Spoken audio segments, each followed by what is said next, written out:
A pleasant good evening. My name is Christopher Jones, welcoming you to the APNU Local Government Elections Update. And of course, throughout tonight and into tomorrow during the day and into the evening, the APNU will be bringing you all updates as it relates to local government elections across the length and breadth of the country. My two co-hosts will be Annette Ferguson, Member of Parliament, and Regional Councillor of Region Number 4, Mr. Randolph Critchlow, and we will continue to bring you information and updates as they unfold. Of course, tomorrow evening there will be election results projections as it relates to those who have won the various constituencies. We will be sharing with you as well information from the three main municipalities, Linden and New Amsterdam and Georgetown. And of course, we will take the opportunity to share with you the APNU candidates for those respective constituencies that they are contested. Of course, just last evening, many of the municipalities and NDCs wrapped up their final election push with their rallies across the country. Of course, notably Linden, Georgetown, New Amsterdam, Rose Hall Town, and of course in the East Coast or on the East Coast of Demerara. Highlights for those as well we will be bringing to you. And of course, former President David Granger issued an election message just earlier today. We will bring you the excerpts of that. And of course, the excerpt local government elections message from Ganesh Mahipaul, who is the Shadow Minister of Local Government. We will be inviting in studio several guests who will be sharing with us what is happening right now in the respective constituencies as they make their last minute preparation for local government elections, which are going to be had tomorrow, Monday, the 12th of June, commencing. The polls will open at 6 a.m. and polls will close at 6 p.m., all providing that it's a smooth transition during that time. Quickly, first, let's bring to you the message from the Shadow Minister of Local Government, and that is Ganesh Mahipaul. He prepared this a few days ago, and of course, this is his message based on what is happening throughout all of the constituencies, the local authority areas, and the municipalities. Ganesh Mahipaul, as you know, in the National Assembly has been constantly challenging the subject minister, Nigel Darmalal, as it relates to the management of the local authorities across the country. Several local authorities have been complaining about the high-handed manner in which Nigel Darmalal has been executing his duties as minister with that responsibility. Ganesh Mahipaul on several occasions brought this information to the National Assembly of Guyana through several motions and questions to the subject minister, many of which have not been answered, but Ganesh Mahipaul continues to make that push. So we will bring you Ganesh Mahipaul's local government elections message to all of you who will be voting or all of you who are eligible to cast a vote in the local government elections tomorrow, Monday, the 12th of June. The APNU continue to stress to all and sundry that they must ensure that all eligible voters within their household, within their street, within their community, go out to the polls and cast a vote very early in the morning. So if the operators are ready, we'll go straight now to the local government elections message from the Shadow Minister of Local Government, Mr. Ganesh Mahipaul.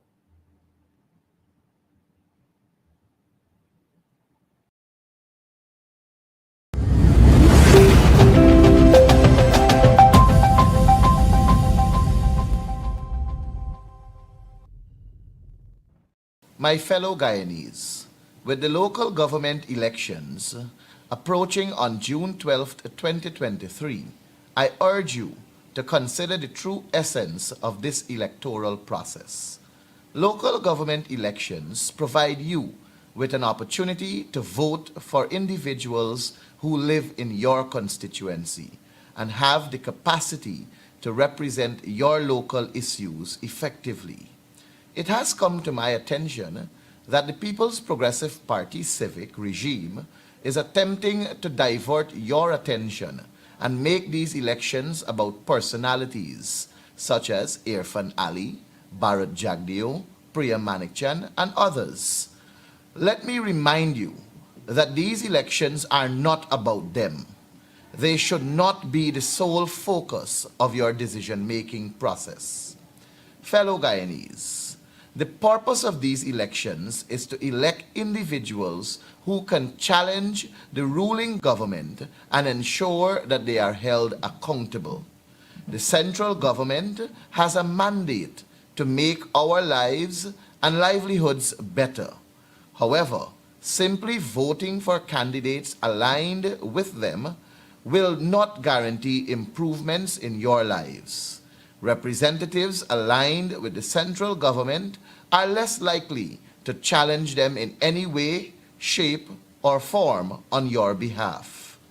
To truly make a difference, it is important to vote for individuals who are not aligned with the central government. These representatives will have the ability to hold the central government accountable for their responsibilities and ensure that they are fulfilling their obligations to you. By electing representatives who are not aligned with the central government, you can have someone who will truly represent your interests and advocate for more to be done for your benefit.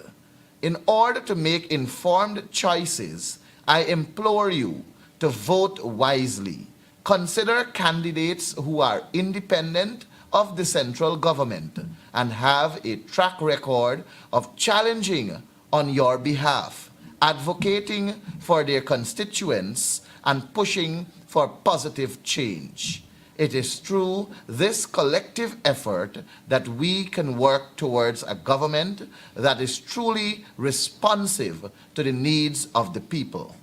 Finally, my fellow Guyanese, exercise your democratic right and participate in the local government elections with a clear understanding of the issues at hand. Together, we can shape the future of our local communities, hold the central government accountable, and work towards a better, more prosperous Guyana. I thank you.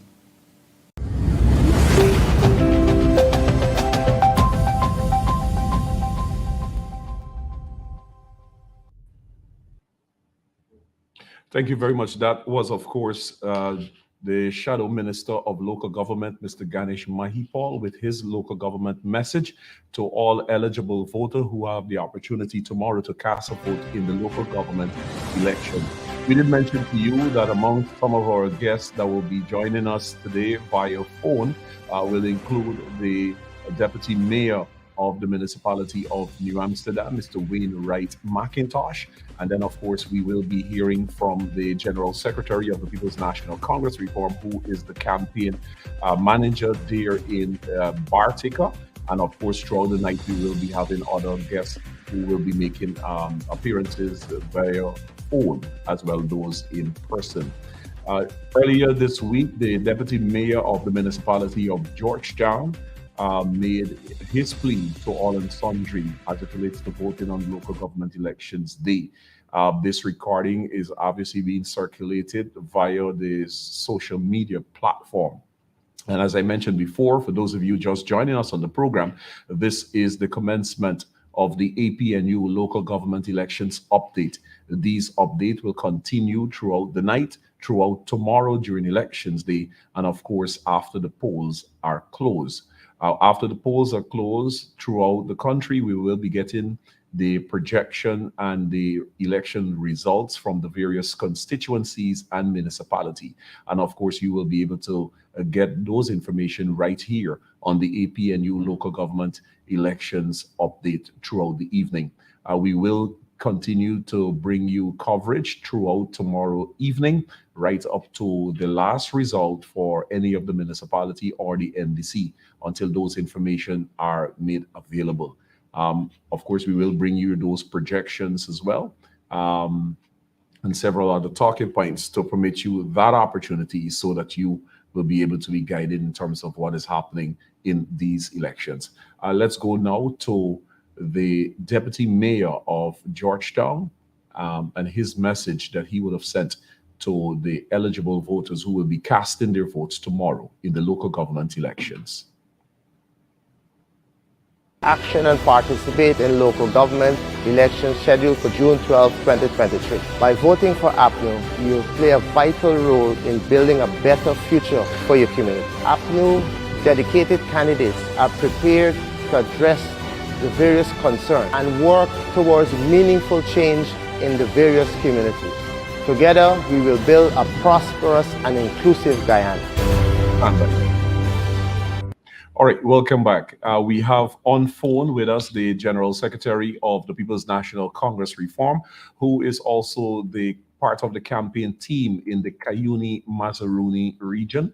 And of course, there in Bartica, Ms. Don Hastings Williams, who is joining us tonight. Good evening, Don. Good evening, Christopher, and good evening to your listeners and viewers.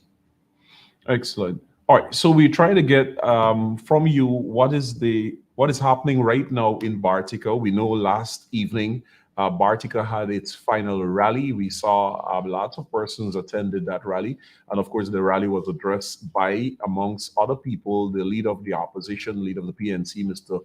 Aubrey Norton. We saw Member of Parliament, Miss Amanza Walton Desir as well there. How is preparations now as it relates to going into elections tomorrow?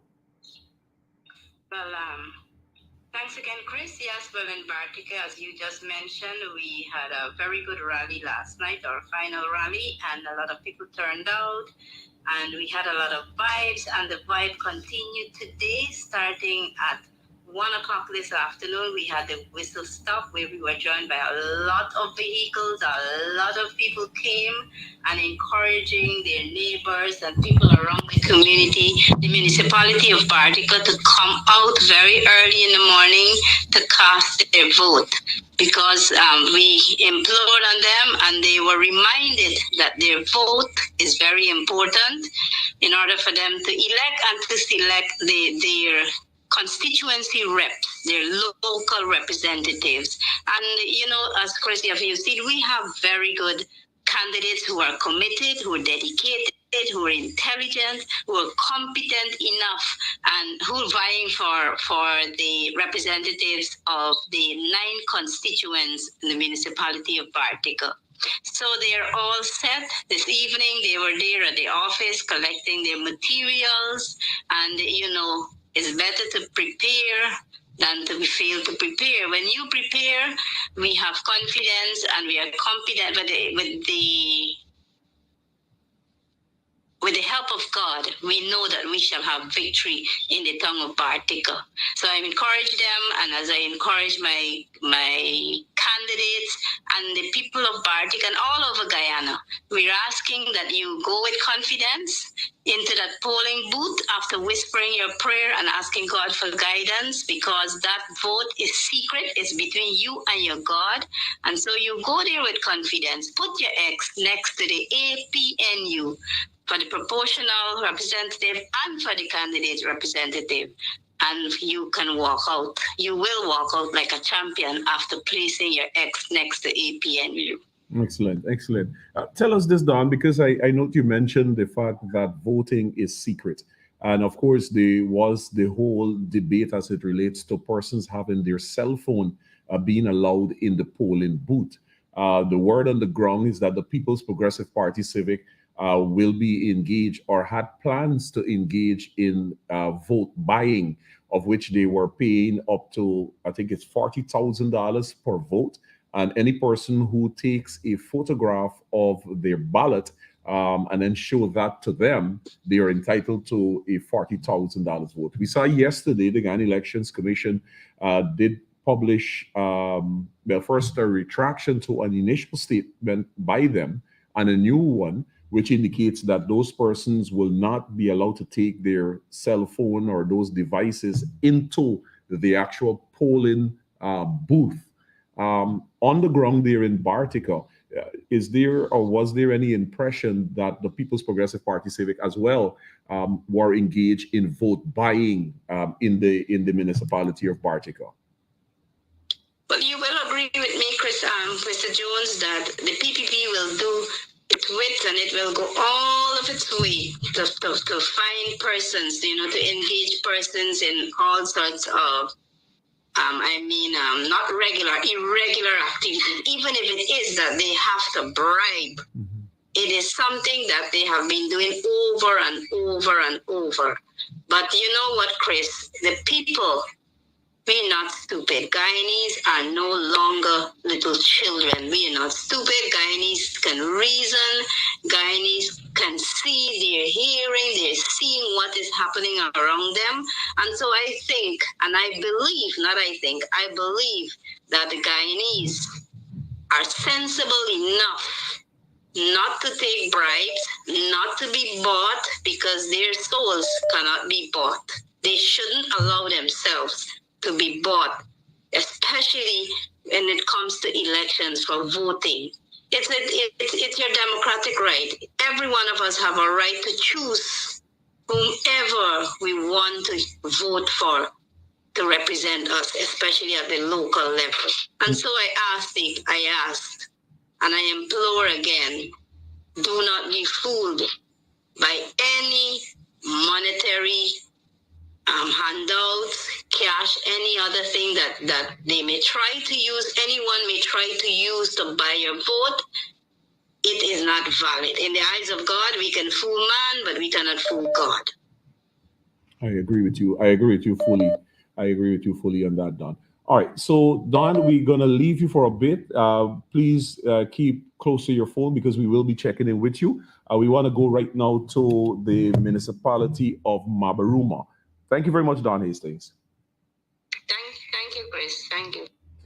All right, so very good evening. We have Mr. Ronald Cox, Member of Parliament, on the line. Ronald Cox is the APNU Member of Parliament with responsibility for the Barima-Winey region, and Ronald Cox is joining us from the municipality of Mabaruma.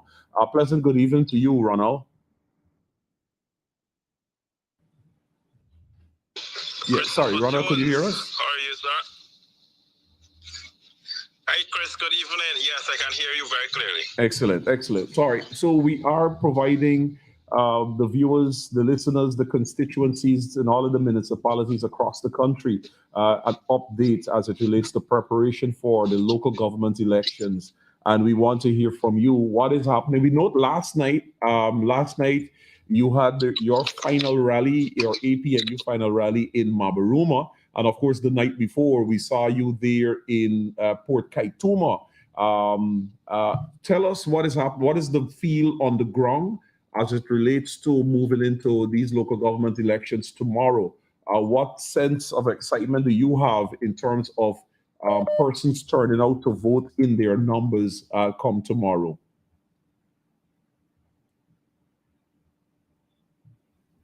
Ronald?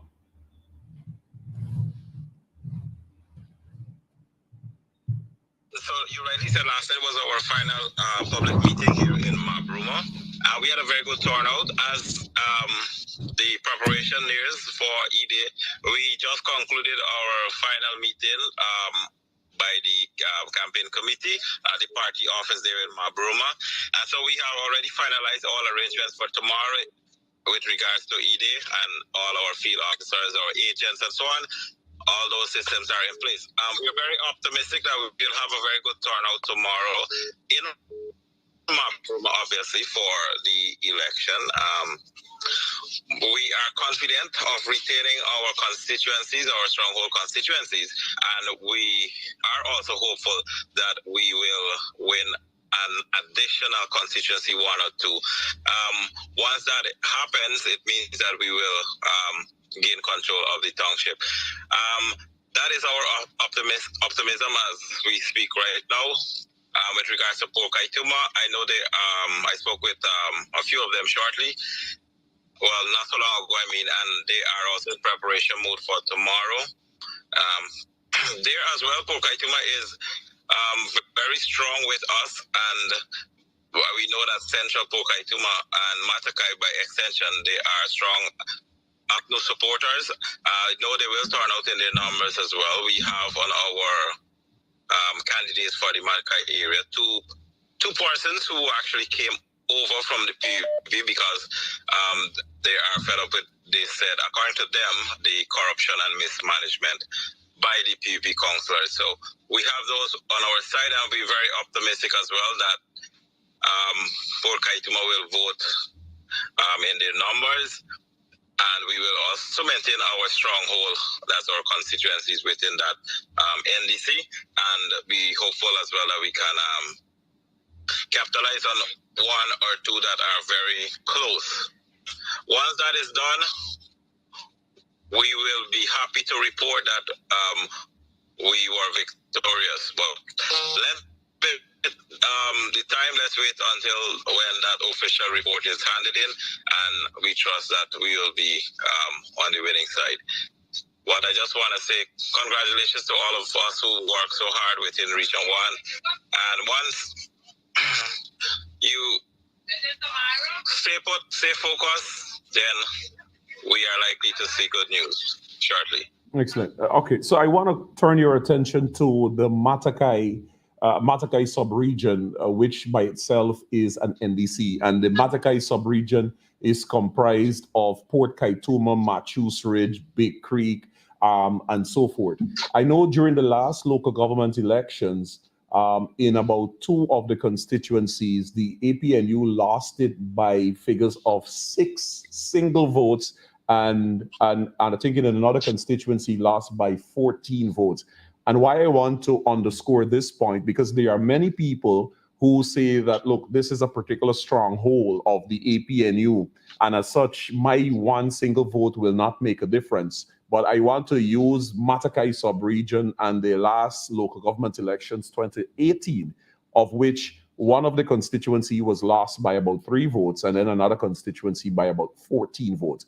What works have been done in the Matakai sub-region different from what was done in 2018, that you feel that this time around, those eligible voters will go out and vote for the APNU? I know for certain that there was a lot of infrastructural work that was done in Region 1 as a whole, but particularly in the Matakai sub-region from the Airstrip Road and so forth. Just give us some insight in terms of that. Yes, Chris. Well, you rightly said in the Matakai area, those works that were done, those were done under the coalition while we were in government. The NDC, though, the NDC is controlled by the PUP, and that NDC was under the PUP control for a number of years. And so what we have seen is the deterioration of the physical infrastructure, of the social services management of the present PUP control NDC. And the residents are all disappointed. They are fed up. They're concerned about the actual true representation and work done by this present council. So that being said, I'm convinced that the residents will turn out in their numbers to ensure that they remove such leaders from office.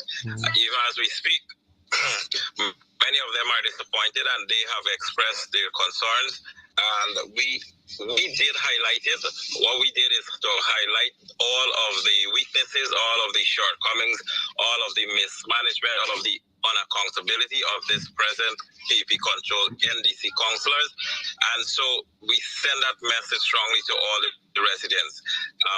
We are convinced that they will turn out in their numbers to ensure that they elect the APNU team, who will obviously represent them with proper or a better level of integrity, professionalism, decency, and good governance at the NDC level in Matakai. Excellent. All right. So now I want to turn your attention to Mabaruma.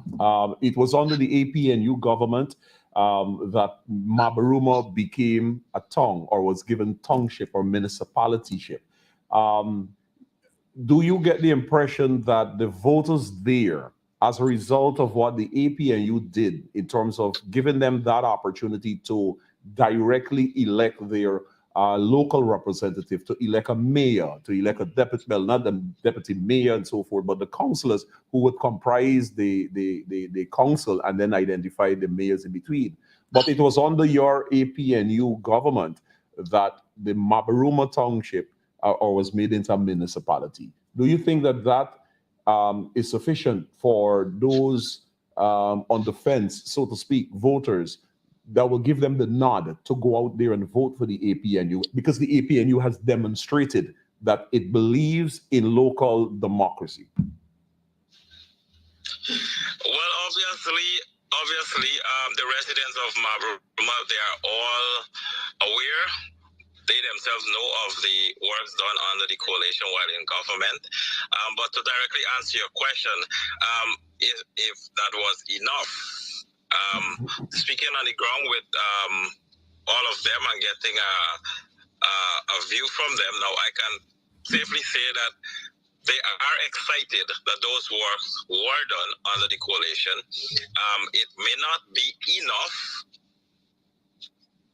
but it is enough when it's compared to the present municipality or the present councillors within the municipality. Because what we also did here is to compare what was done when it was our time. We controlled the municipality for the first time when it was given township. Since the first period, it was under the PP control. So what we did is compare our council then and this present council, and it is more than enough. The reasons are more than enough, but one additional thing that would have really propelled let's say more people to be convinced to come out, or at least in their numbers, and obviously vote APNU, would have been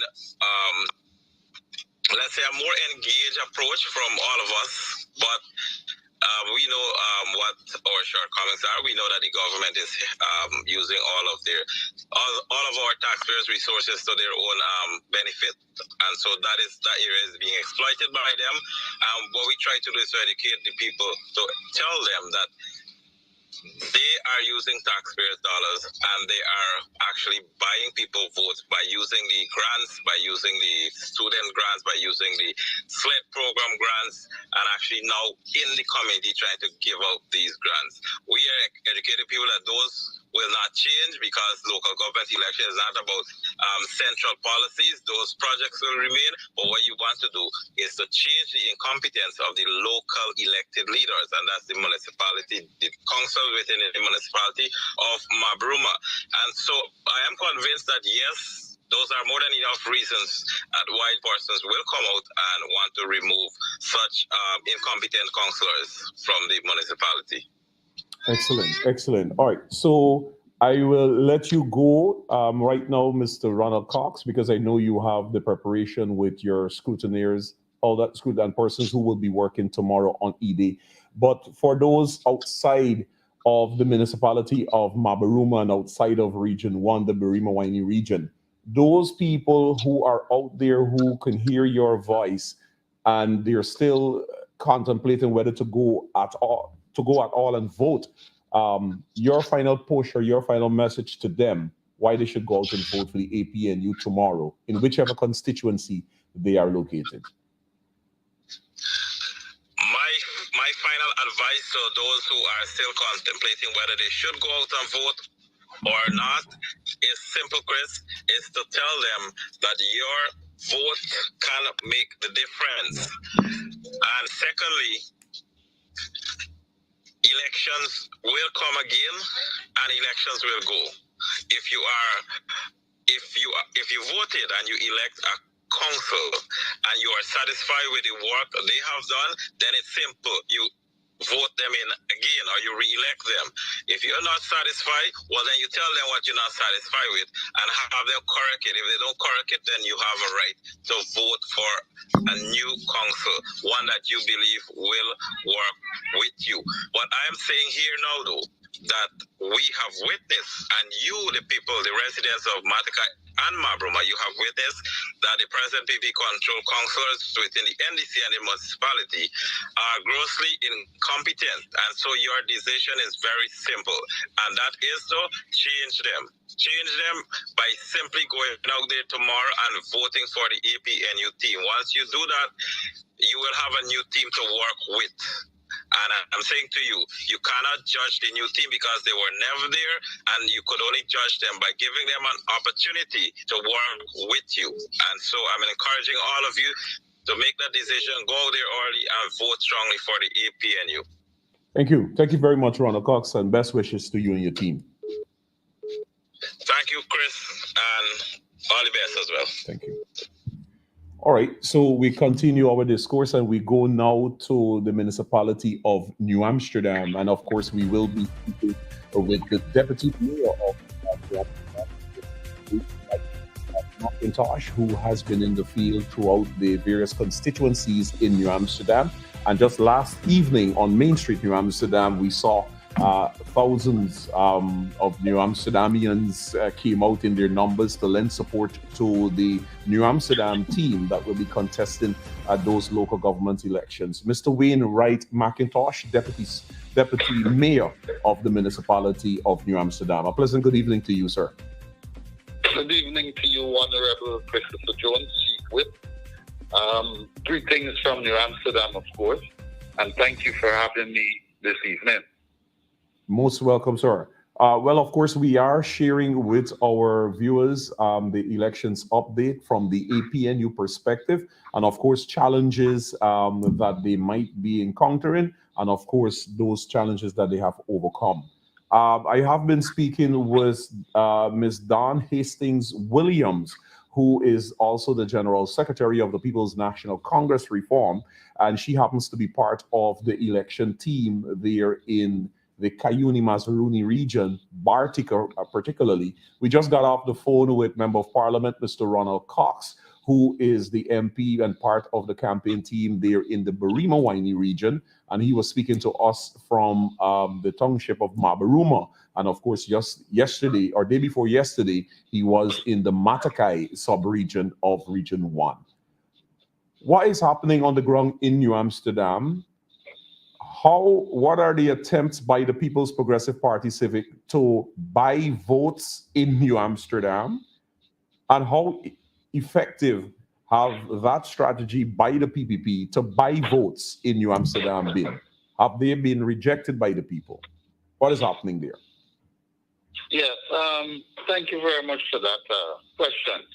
Now, what's happening as recent as today? Persons were distributing red T-shirts with $10,000 inside.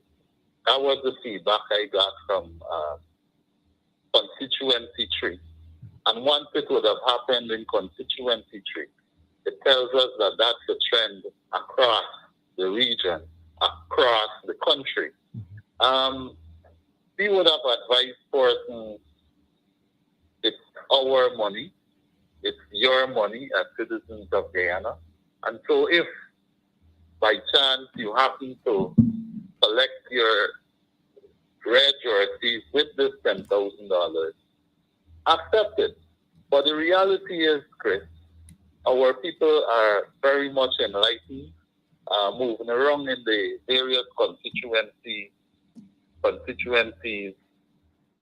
Persons would have been reluctant to communicate with members of the PPP and their gimmicks. Persons in constituencies would have chased out the PPP in most of our areas, right? Why? In 2023, our people are not foolish. Our people will not fall prey to handouts, all right? And so while all these rush work that has happened throughout the township of New Amsterdam, persons are aware. One of the questions residents would have been asking, where were you 23 years ago? Why this sudden development? All right? And these are feedback coming from individuals. The work, when residents inspect the work, peruse the quality of work being done, because it is being done in a rush in the name of local government elections and try to paint a picture. The work that is being done is of substandard quality. And so residents are concerned about the value for taxpayers' money, the value for the resources of this great country of ours. And so the general climate across Region 6. Persons are refuting. They are not in they are not in sync with the PPP gimmicks and ideology. Mm-hmm. Mm-hmm. We are also this morning when I exit your municipality, sir. There were reports from the PPP camp that they had what they call a campfire or a youth rally and campfire in an area called Angais Avenue. And some of the images that I've seen, and I've asked the operator if he can pull up those images. But essentially, at that event, there were young people under the age of 18, and all of which were consuming alcoholic beverages. And of course, some of them were seen burning weed and so forth at that event there in Angais Avenue. What has been your report? And has there been any move by the Ghana Police Force, for example, to stop that event, which was being hosted by the PPP, in which underage persons in Angais Avenue were seen drinking alcoholic beverages? First of all, I'm very much saddened at that particular development. As an educator, looking at our school-age children participating in the use of illicit drugs and alcohol, marijuana, etc., it saddens my heart. And it tells a story about the love and care coming from the PPP. Now, any adult would know this. Persons in the diaspora would know this.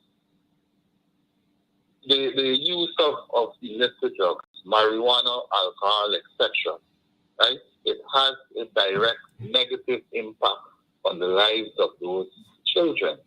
And so, as far as possible, we need to protect our next generation, our future leaders. So those reports had caused me to went into Angais Avenue. And I would have observed for myself the excessive use of marijuana throughout that activity. It was very blatant and sad, a sad affair. So this is where we're calling on the welfare services and the Guyana Police Force to be very much vigilant when it comes to this. We understand that our officers, their hands are tied at this moment because they're serving the government of Guyana. But these essential values are not in keeping with the protection of our children. And when we tap into the rights of the child, exposing our children to danger, it doesn't argue well with members of our society. I agree with you fully. So no attempt was made to stop that activity, and I must reiterate the fact that we know the PPP administration. It's all about self. Yeah. Right? It's all about self. Mm-hmm. They don't matter. They have no care and concern who gets born in the process once they achieve the ultimate goal.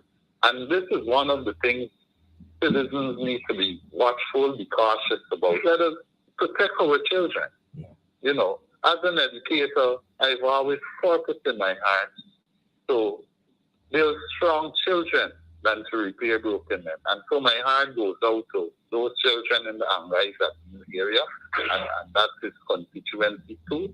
And I'm very sad. Excellent. Thank you very much for that. Mr. Mayor, now I want to turn your attention to it perhaps was in the 3 weeks leading into these local government elections, which are going to be had tomorrow. But the revelations about the main reason why the PPP is trying to get their hands on particularly the three main municipalities, Georgetown, New Amsterdam, and Linden. And of course, the conversation there about rates and taxes, and many of those households within those municipalities that have outstanding rates and taxes. You are the deputy mayor of New Amsterdam, and as the saying goes, who best to tell us about that situation in your municipality and share with us what the municipality of New Amsterdam and the APNU council there, or the councillors there, did similar to those in Georgetown, which had the period of amnesty, which was afforded to the residents of Georgetown with a view of them being able to pay their rates and taxes. What is the situation in your municipality? And of course, speak to us about the fact that now that Shorebase has already started some amount of operation, that is the oil company in Region 6, how has your property value has gone up and those prime real estate in your municipality? Chris, you caused me to smile. With that development, I'm going to come to that just now. Sure.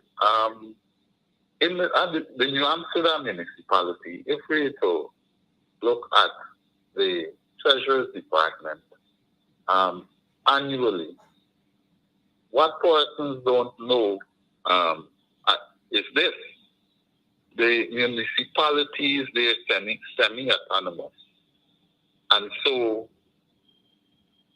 how government will fund the Ministry of Education, the Ministry of Health, government provide 100% of the projected budget for the ensuing year or the year to come.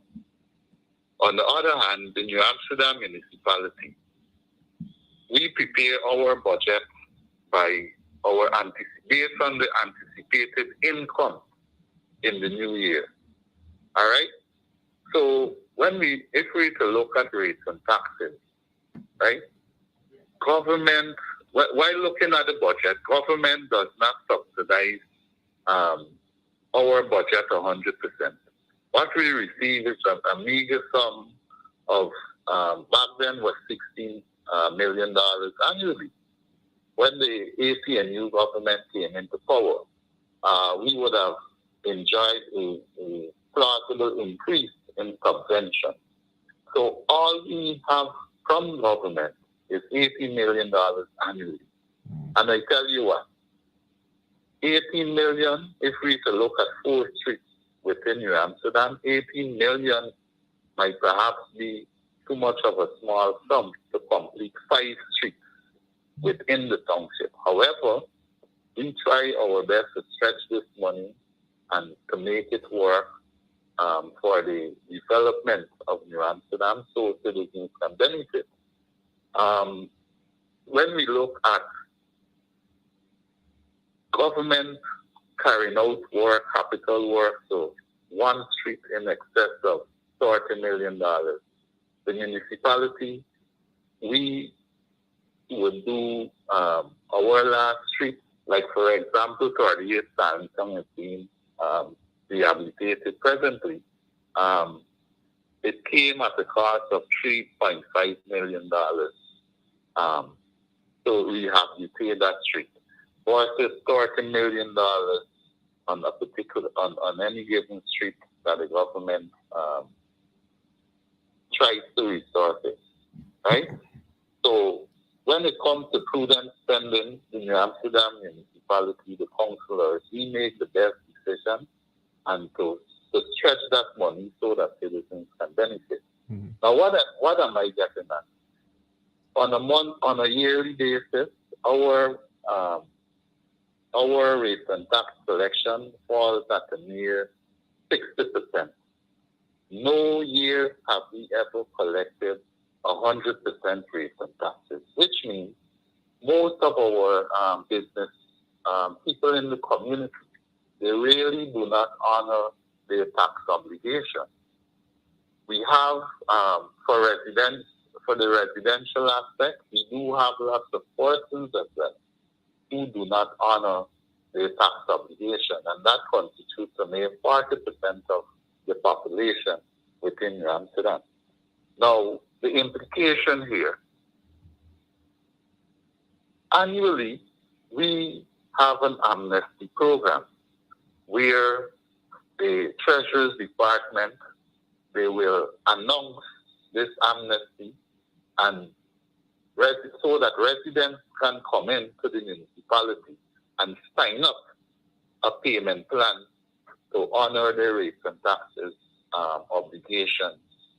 So if by chance, let us say, residents are owing 10 years of rates and taxes, 5 years of rates and taxes, they're being signed on to a contract where they pay until they honor the final tax payment for that particular year. What I wish to state, however, councillors, no councillor, mayor, deputy mayor, councillors, we do not, and I wish to say this clear, we do not handle the finances of the New Amsterdam municipality.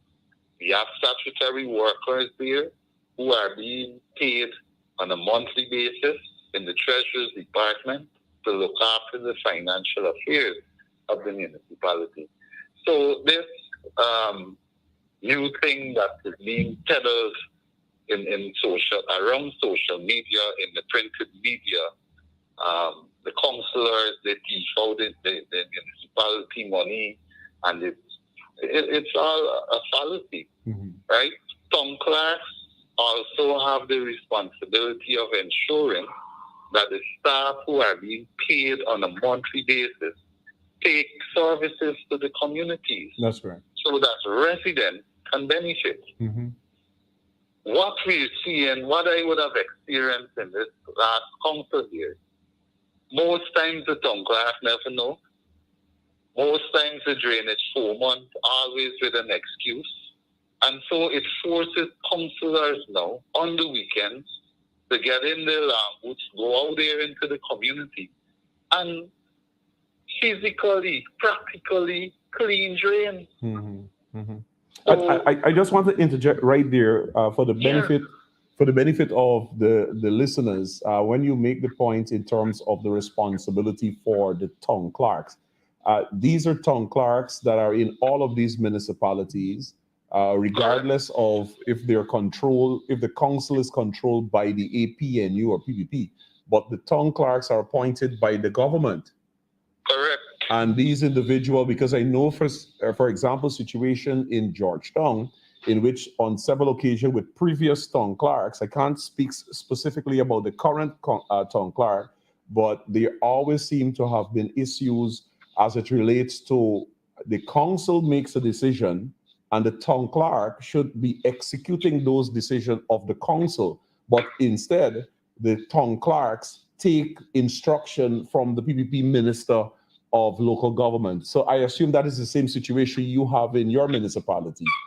Yes, that is the same situation. So sometimes you wonder, and this here caused my councillors to wonder why they're even sitting around our shoes when the minister would unilaterally sit at the central level and to instruct staff to carry out whatever he wants them to carry out.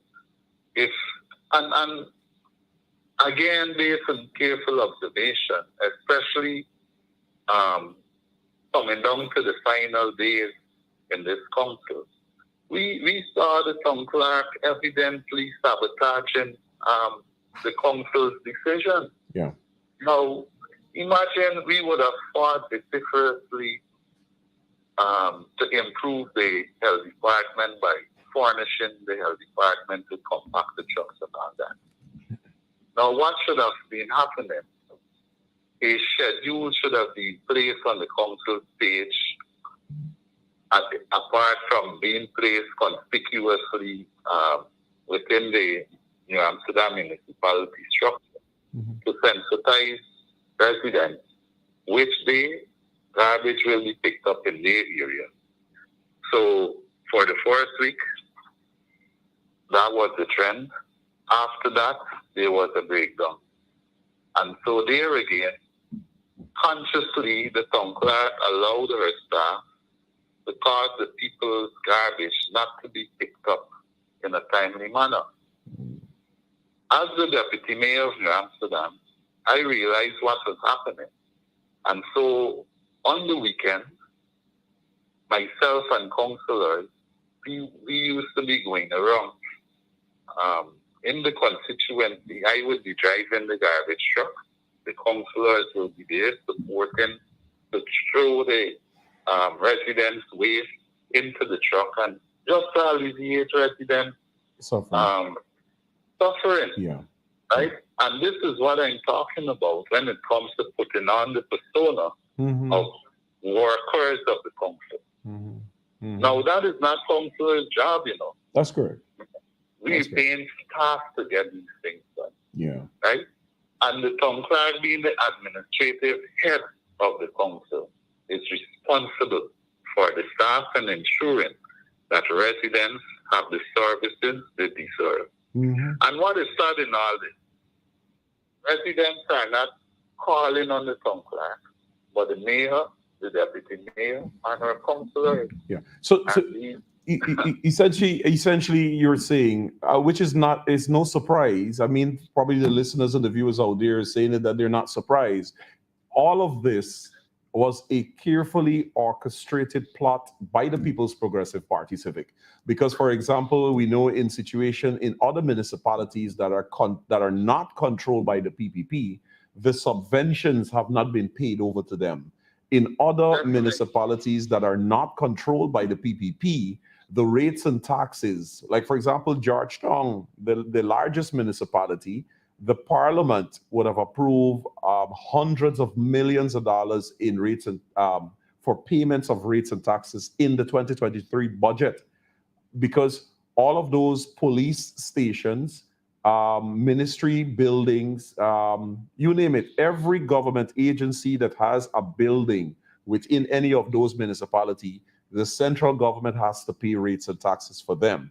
And in the parliament, in the 2023 budget, as a parliamentarian, we approve hundreds of millions of dollars for rates and taxes to be paid over to the various municipalities and the NDCs. When we check with those municipalities and the NDCs, central government did not pay over those monies to them.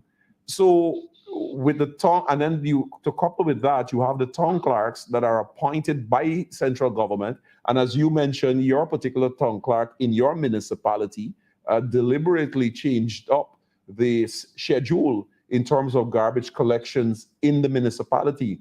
And of course, if garbage is not collected, the residents there would become uncomfortable and they will start to blame the council. We've even saw the People's Progressive Party Civic ministers, various ministers, including Vice President, they were on platforms and saying that the municipalities that don't pick up your garbage, that's why we said it was a careful, orchestrated plot leading into these elections by the People's Progressive Party Civic.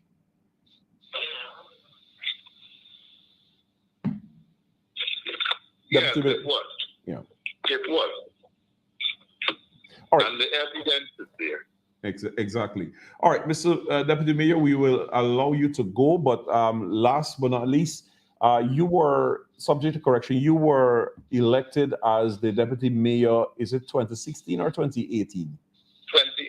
2018, great. And of course, this was as a result of the return of local democracy and local government elections by the APNU administration.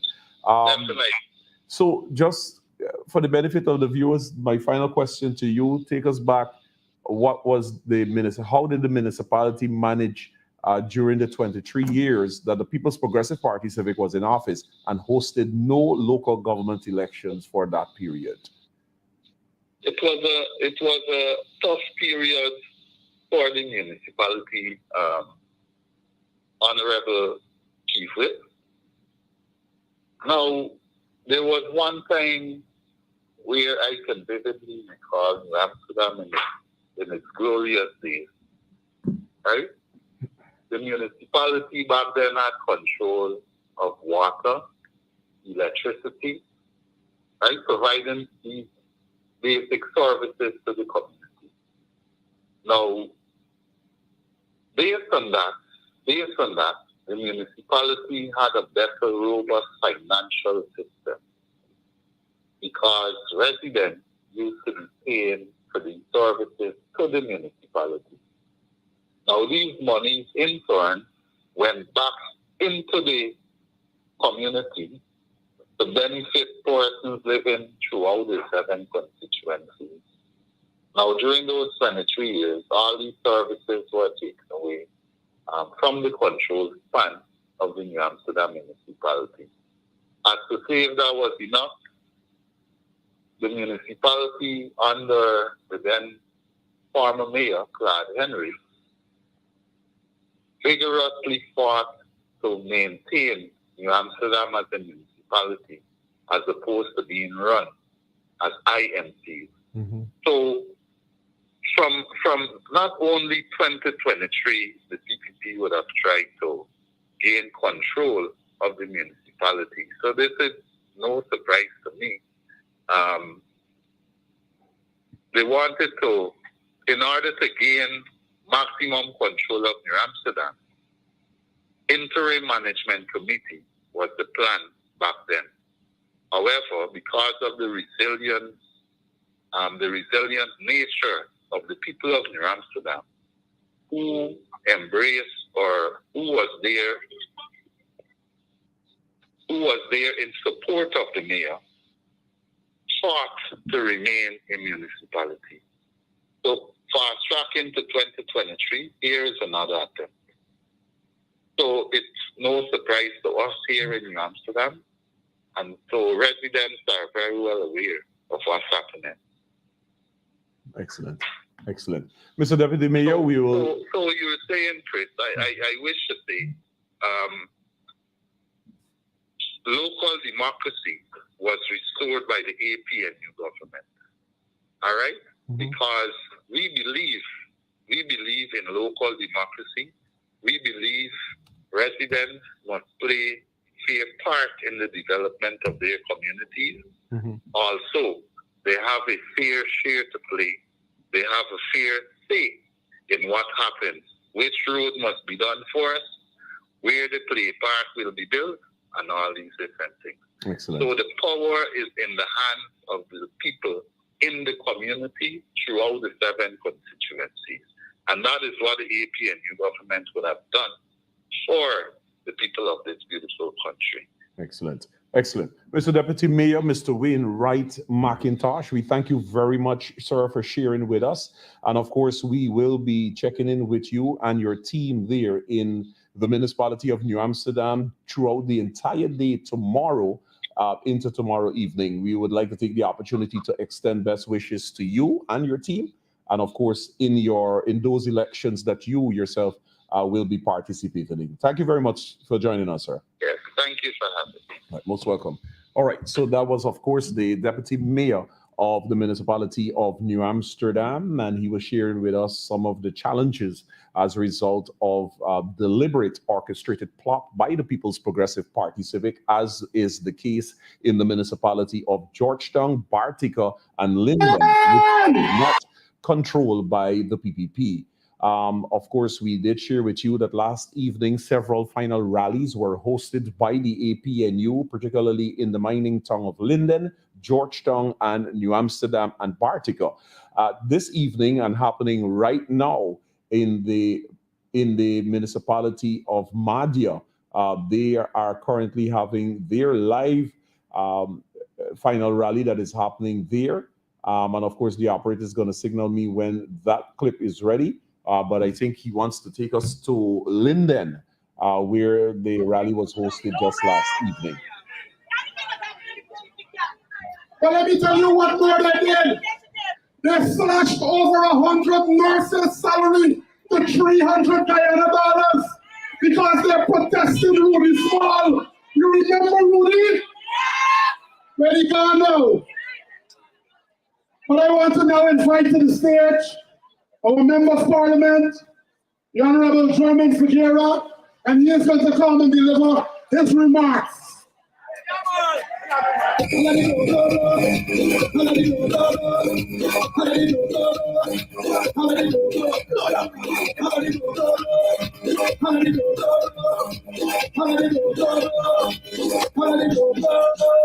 We go have a grand time all night tonight, all night tonight, all night tonight.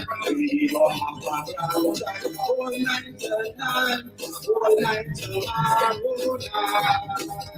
We go have a fire time all night tonight, all night tonight, all night tonight. We go have a fire time all night tonight, all night tomorrow night.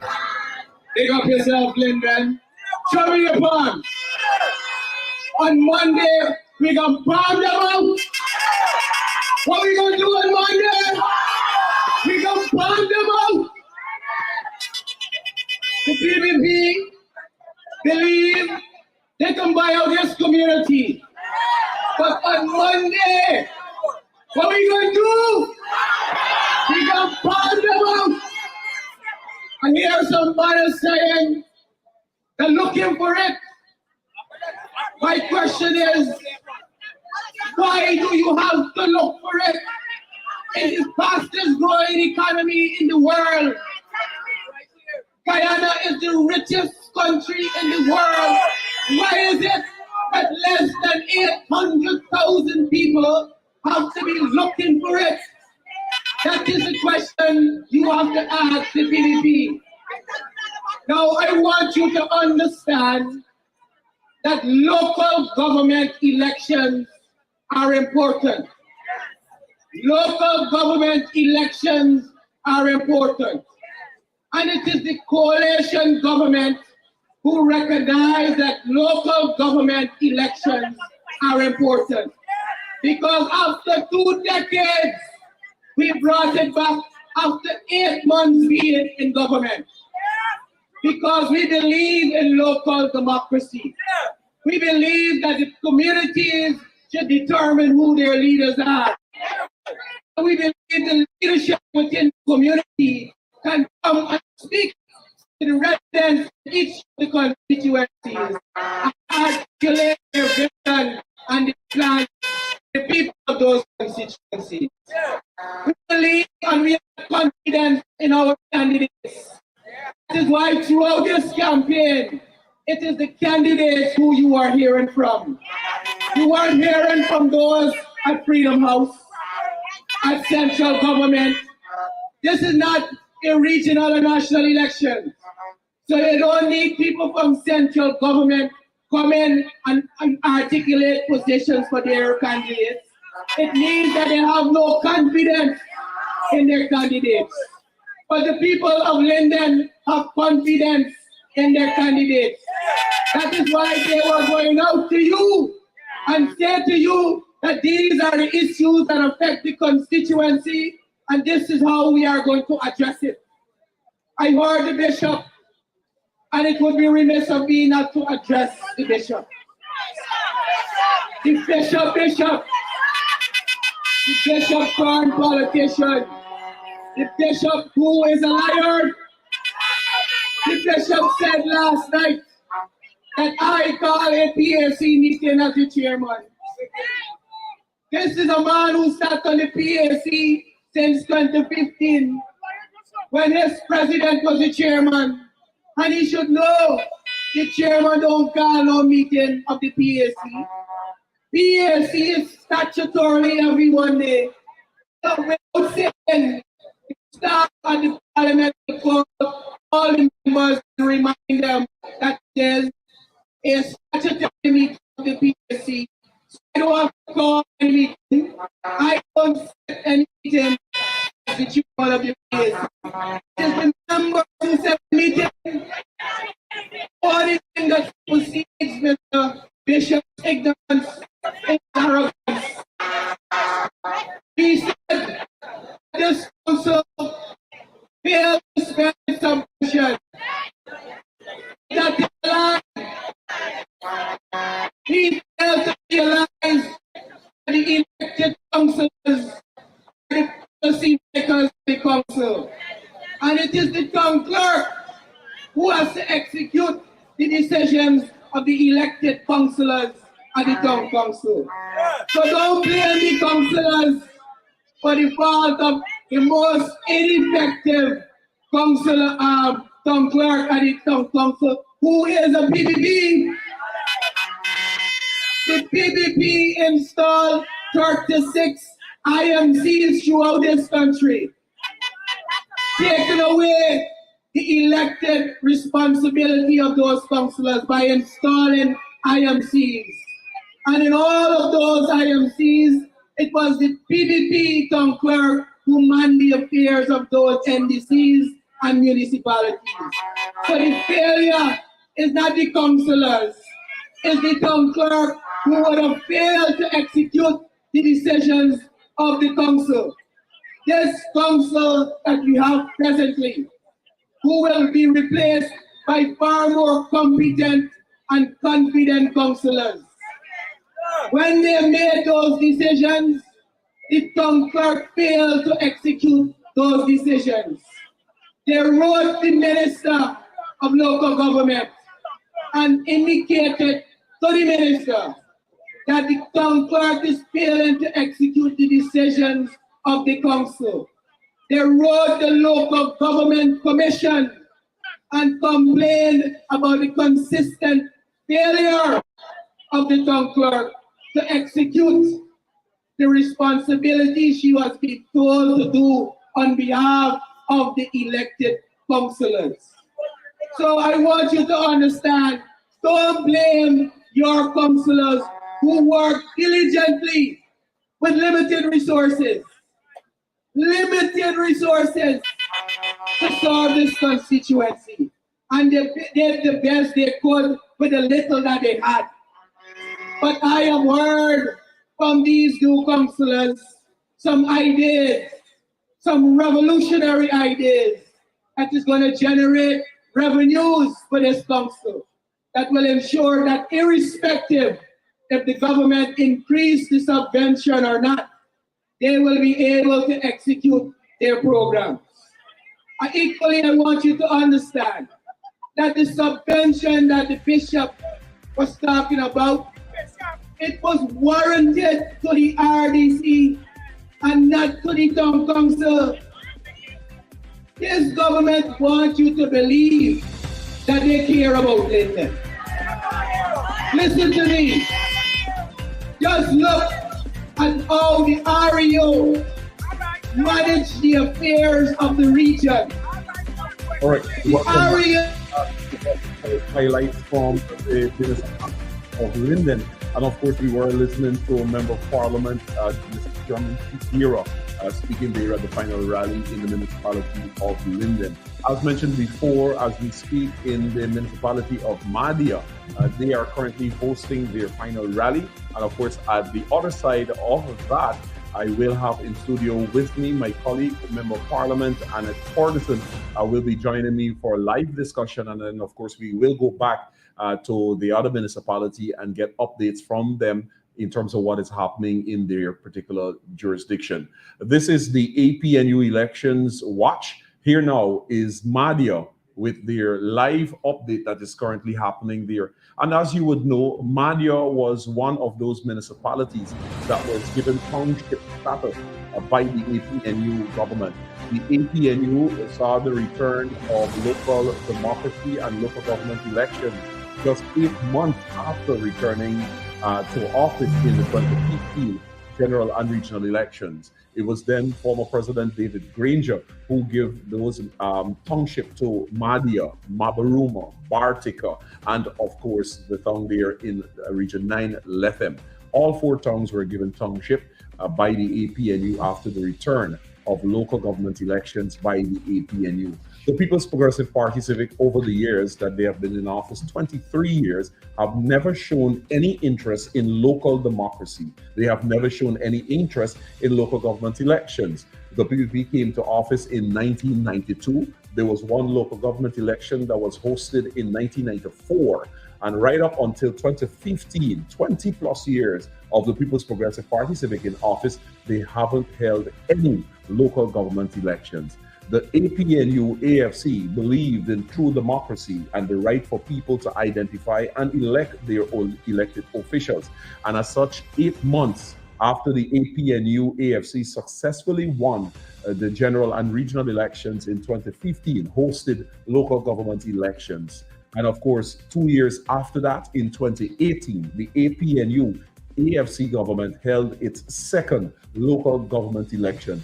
Through democracy, people's representation is given to the people and has been given to the people by the APNU AFC government. And of course, in these particular elections, as we have been sharing with you, the only reason for these elections is because the People's Progressive Party Civic has a plan, particularly in those municipalities of Georgetown, New Amsterdam, and Linden. And it is as it relates to prime real estate. That is the intention. And of course, as we mentioned, the plot by the People's Progressive Party Civic is to increase those rates and taxes in those various municipalities to dispossess people of their land. As well, in all three municipalities, there are hundreds, if not thousands of people who have outstanding rates and taxes owed to the various municipalities. It was the APNU councils that presented the amnesty period, in which persons who have huge outstanding rates and taxes were given an opportunity to be part of a payment system. The interest that had accrued during the period that they owed was removed, and they had only been required to pay the actual payment. That was an introduction by the APNU. And of course, those will continue after these elections. If the operator can signal me, we will go live to the township of Mahdia, because Mahdia is currently hosting their final rally for the local government elections there in region number 8.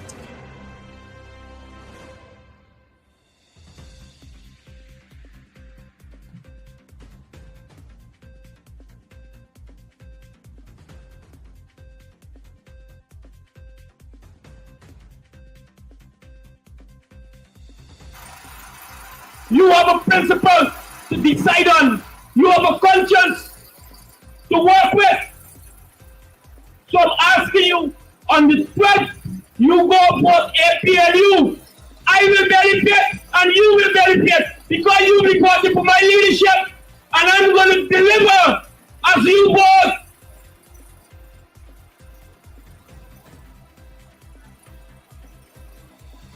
We have a history. We have a history in Mahdia. We have a history in Guyana. We know what the history are. We have a history of lawlessness in this country. You, the people, elected your leaders, and your leaders were stifled for basic things to provide a service for you effectively. But remember, the leaders were young. It was the first experience in the municipality.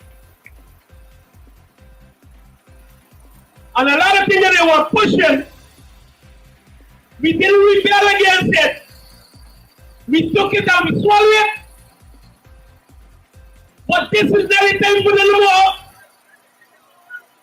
We taking the law because with this new leadership, with the strength that we have in, we're going to pursue different courts. Depending on assistance from the central government, of which we received, like I said, up to 2020. As you know, 2020 is when we had the no confidence, and then we had this whole change of government and all these things. From the time that began, the disaster began for the town council. Because the central government, the government that is in power actually right now, because they was not in favor of establishing Mahdia as a town, and I said they were not in favor. We went to court and all of that to deal with that. They decided to prosecute your leaders that you would have elected. Mind you, we were elected, not installed. And we were not selected. We were elected. We went to election and we won. Because we're not the majority, the PPP majority, we were prosecuted and we're still being prosecuted. We were financially starved. And when I say starved, we were cut off of all assistance financially from central and even in the regional bodies. As you know, the entities in the region, in the township, the regional office and all the other entities are controlled by the central government. All assistance were cut off, so we were just coping with our little garbage collection, our sand resources that we sell to get financial assistance. And besides that, I must say thank you to the private sector, the businesses that would have contributed also to us. Now I'm looking and I'm observing that we have members of our township that they have this group they call the PPP group. You and I know who born and goes Mahdia. We have no knowledge much about PPP groups. We know about PNC. Now we have the PPP group where we have the vulnerable ladies and gentlemen that usually walk behind our Minister of Indigenous Affairs. And one of the things they say to our people is that the township can do nothing for y'all. The township can do nothing for y'all. None of them can stand and say to that minister, why is it that the township was not able to facilitate their responsibility?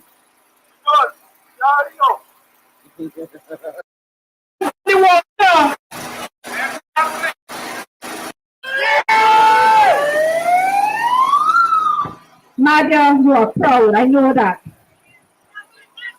I want to talk to you about money because that's my portfolio. I deal with the finance. You know, there's a good saying that says, if you want to know who somebody value, you know, where they put their value, actually check and see where they spend the money. And I want to talk to you about where the PDP government spend the money. And more importantly, where they don't spend the money. Ladies and gentlemen, it was in 2019 that the coalition presented the last budget in Parliament. And I'm going to stick to that year for that reason. In 2019, the coalition's budget was $300.7 billion. That's the entire budget.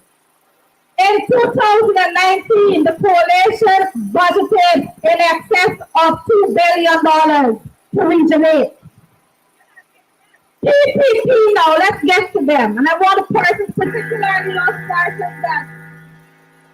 particularly those persons that were falling astray and falling for their lives.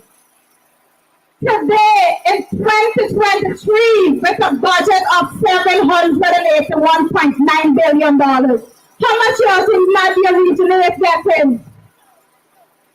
How much y'all think it's only in excess of $2 billion again? The coalition spent more money in Mahdia than the PPP could ever dream to spend. That is a fact.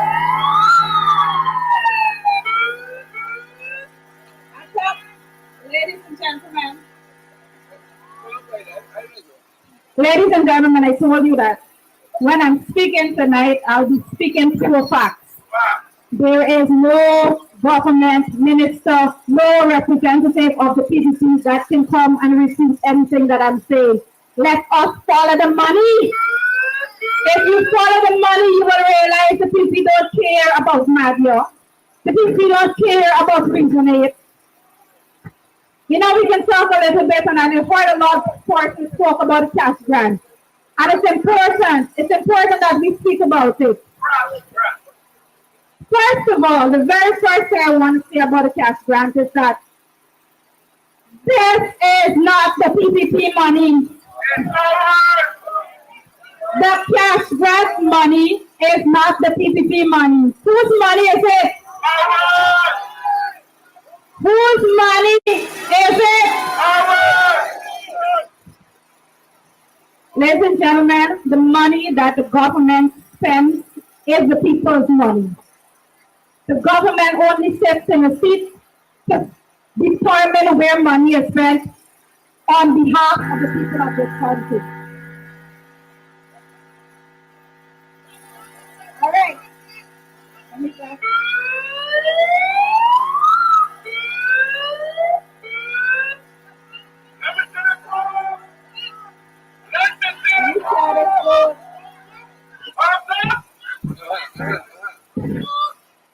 Good.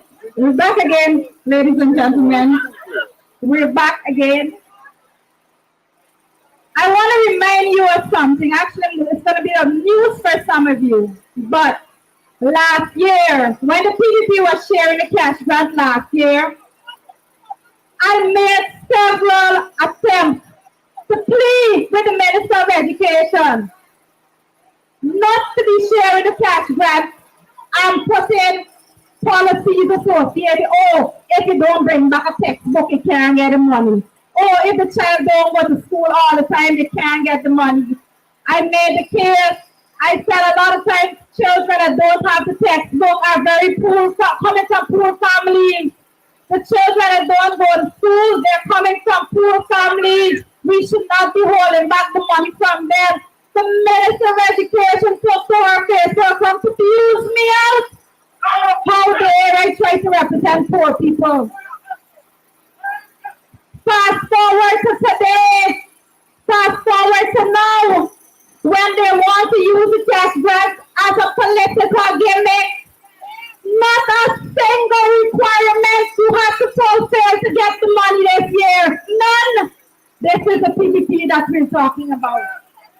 These are the people we must not be deceived. Let us remember this.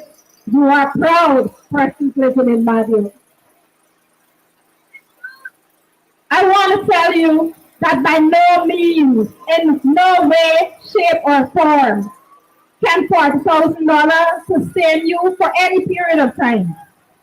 Cost of living in this country is on the increase. Every single day, every time you go to the market, things increasing, prices going up. The PPP administration has done absolutely nothing to lower prices. They have done the absolute opposite. They have made choices that is going to make sure that the prices keep going up. And again, I am telling you, these are the facts. Ladies and gentlemen, they promised, and the PPP I was speaking about again, they promised when they were in their 2020 campaign mode, they said, oh, we're going to increase wages and salaries for public servants by how much? 50%. Guys, do you remember that? They said 50%. Then when they got into office, what did they do? You know what they said? What did Minister Pratt said?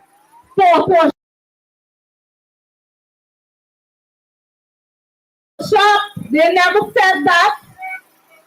Why would they not want to increase wages and salaries when the budget moved from $300 billion in 2019 to $781.9 billion in 2023? They have the money, they have no excuse.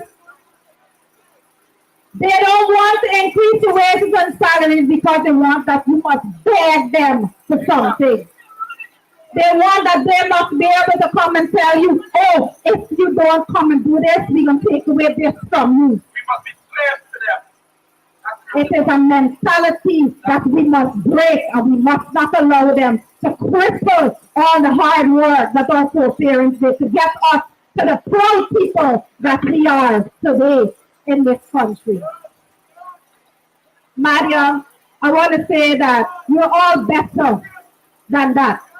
You all deserve a whole lot more.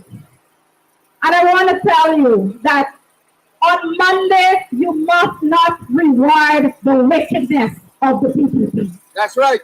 You must not reward the wickedness of the PPP. They must not win. And I can use the analogy of when you as mothers or fathers, when you have your little children and they're throwing a tantrum, what do? Do you give them their own way? Do you give your children the own way when they're throwing a tantrum? You don't do that. You give discipline. And you know why I'm using that analogy? Because I want you to realize that you, the people, have the power. You are the parents of this system. It is your resources. So when the PPP throw the tantrum, you must not break and give way to that nonsense. You must show resilience. You must show discipline. And you must stand strong because, Mahdia, you are a proud people and you will not reward the wickedness of the PPP administration.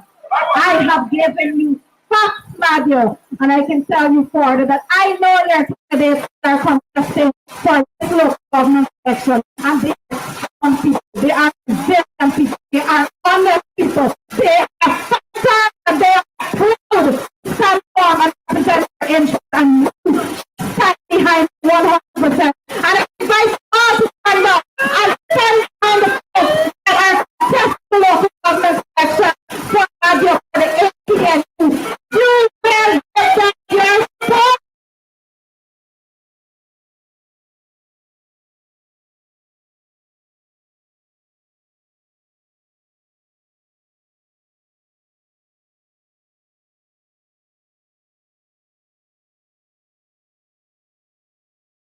Constituency 1, Bami Amelia's ward. I, Sharma Solomon, your constituency candidate representing the APNU, is asking for your support. June 12th, a few hours from now, local government elections. We're asking you to ensure that you have in your municipal council strong, right, and proper representation so that we can ensure we address matters such as the Bamia Amelia's Ward Primary School and so many issues plaguing our community.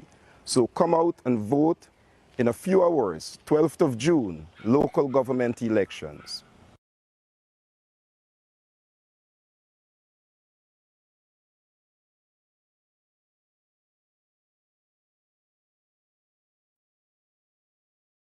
For positive change in your community by voting for Apnu on June 12th. Apnu's track record for tangible results speaks for itself. By electing Apnu's representatives, you are choosing competent leaders who are committed to development in your community. Let's build a prosperous and inclusive Guyana. Together, vote Apnu.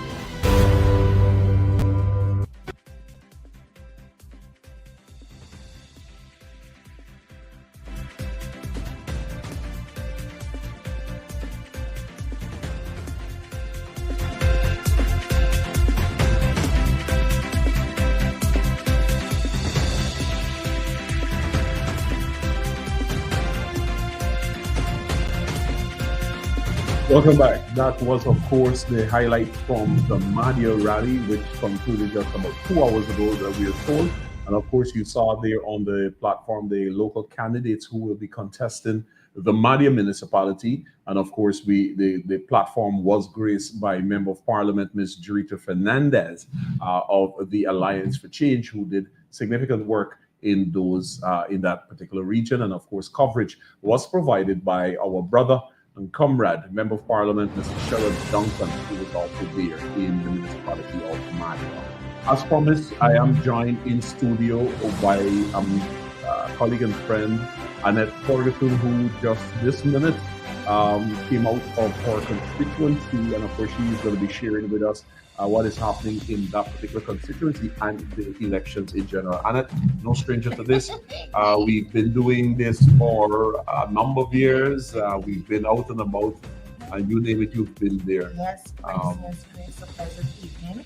And thank you to your viewers, and thank you for having me on this program. I think it's quite important as we prepare to head into local government elections in a few hours, right? Well, Christopher, as you rightfully put, I worked in constituency 13. I have parliamentary responsibility for that constituency. Constituency 13 is bordered east of Mandela Avenue, south of Mandela, north of the Lane Avenue Canal there and Towler Dam. That will take in Lane Avenue, Towler Dam there in East Bromfield, and west of Hunter Street. So basically, the constituency is like in a square, sort of. Chris, that constituency has come under attack leading up to these elections, and I guess your viewers and listeners will also know that based on what is being played out on social media and in certain or in other quarters. Constituency 13, the current candidate, or the current council rather, is a colleague of ours, former colleague of ours, who has now crossed the floor, and that's Miss Tricia Richards. So she's now with the People's Progressive Party Civic. And our candidate there is Mr. Winston Harding. That being said, there's another candidate who is also contesting independently in that constituency. So I have been doing extensive work in that constituency because it is of the belief, or the People's Progressive Party Civic wants the Guyanese populace, more so the people who live in that particular constituency, to get the belief or the feelings that, well, look, they got it locked. Well, Christopher, truth be told, the People's Progressive Party Civic in that constituency 13 lock, more so Lane Avenue. I have been working Lane Avenue practically every single day. And from day one, when I entered that particular section of constituency 13, I have been welcomed with open arms. No animosity, no kind of, negative reactions from the residents there. Just this afternoon, I worked the constituency, and I can tell you, Chris, people are eagerly awaiting for tomorrow to go cast the ballot. There was a Rastaman, Rastaman had an APN, New Jersey, but vote APN, the Jersey they're wrong since 2011. But he has been parading Lane Avenue this afternoon, saying that, well, look, Lane Avenue is full out Apnu. We can't wait to go to the polls. And every young person that we came into contact with, right, even young females, they were saying this afternoon, Lane Avenue is not for sale. They can't buy we, Miss Ferguson. They can't buy we, Miss Nestor. We know exactly where our votes will go come tomorrow, because the people for the stated the field by giving us a road, they got us. Yeah. Look at this road here, Miss Ferguson. By 3 months, 3 months, this road will start cracking up. Even the young men in the community, the young men who gathered, they too are saying that, well, look, they're prepared to head to the polls tomorrow because they have their constituency to secure from the hands of the People's Progressive Party Civic. The other areas, I would say, West proper, you ain't got the kind of those issues like in Lane Avenue. And let me tell you something, in Lane Avenue, it's not the entire avenue from Cemetery Road to Hunter Street, It is just probably like the third block, sort of. It's just a handful. And the people said that today on the ground. Yeah. It's just a handful of them running around the place thinking that they could bring this body in and that body in, Edgel in, Ramson in. Yeah. But we know exactly where but that is the point. You see, that is the point that has to be made, and it's evident across the country in various constituencies. For the first time, people are seeing PPP officials, whether ministers or so forth, in their area. Never seen before. Exactly. So all of a sudden there is a found love for Sophia. And as we spoke with the people in Sophia, for example, Sophia has been there under the People's Progressive Party Civic. I recall the days going into Sophia when at 5:30 in the morning you had children who used to got to walk a ye distance with a bucket had to go down in a ditch to full water. They fetch this throughout the morning, then go to school. And by the time they reach the school, they're so tired. The PPP have never found any interest in Sapphire. Similar like that in New Amsterdam, in Anguies Avenue. And all of a sudden, there's a found love.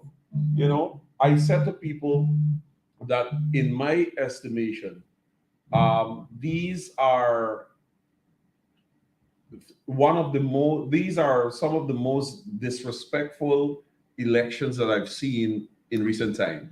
And why I say that is that essentially the People's Progressive Party Civic are firmly of the opinion that the Guyanese people are idiots, that the Guyanese people, it is smart disrespect of the intelligence of the Guyanese people. And case in point is this cash grant that the PPP have all of a sudden given to people 6 days before an election, and have the gall and gumption to say to people that, listen, this has nothing to do with election. You know, almost like if the PPP has always treated Guyanese people as if they're ignorant. Exactly. They've always done so. But this particular election, this particular move by the PPP is the worst that I've ever seen of the People's Progressive Party Civic. You know, Christopher, let me just supplement on the point you made concerning the cash grants. And on the ground, Chris, the people are saying these people take us for fools. That's right. You paying cash grant 1 week before an elections. You understand me? Then we know that this cash grant is coming in the last week, just before school closes in the month of July. Miss Ferguson, what these people think?